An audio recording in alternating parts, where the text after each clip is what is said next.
Hello, my name is Emily Arcosed, and today I'm going to be presenting my journal club presentation. My article is Mental Health in COVID-19 Pandemic. The authors were Betty Pfefferbaum and Carol S. Senorth. This article was published August 6, 2020. In this article, the authors are speaking about how COVID-19 has severely affected people's mental health. They explain that some groups could be more vulnerable than others to this psychosocial effects of this pandemic. For example, the people who contract the disease, those who have higher risk of catching it, like elderly people, people who have certain health issues, people who already have mental health issues.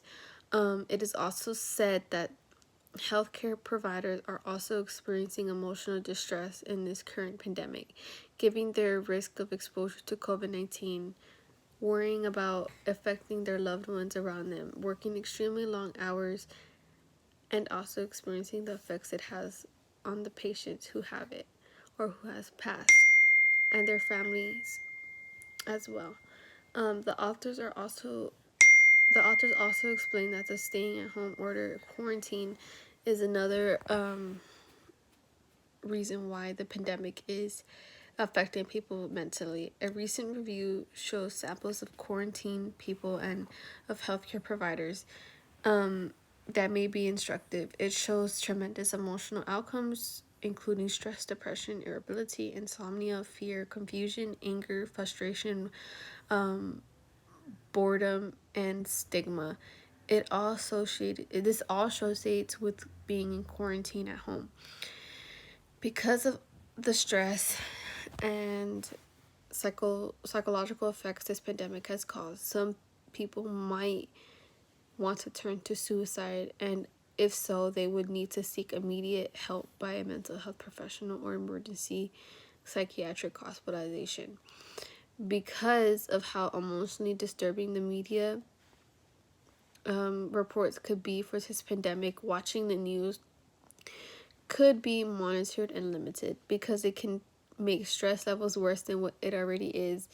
And it is shown and it is also known that a lot of people, you could say the whole globe is very stressed about this whole pandemic because it is affecting a lot of things in our life.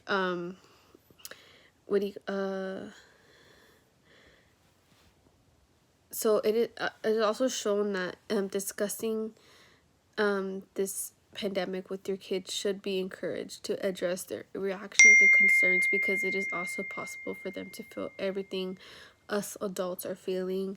They could feel stress, anxiety, depression, and we don't even want to feel that. So what makes us think that kids want to feel that? So this pandemic is really affecting a lot of people in so many ways, and we have to keep an eye on the kids especially. But yeah, this is it for my presentation today. Hope everyone has a wonderful day. Thank you.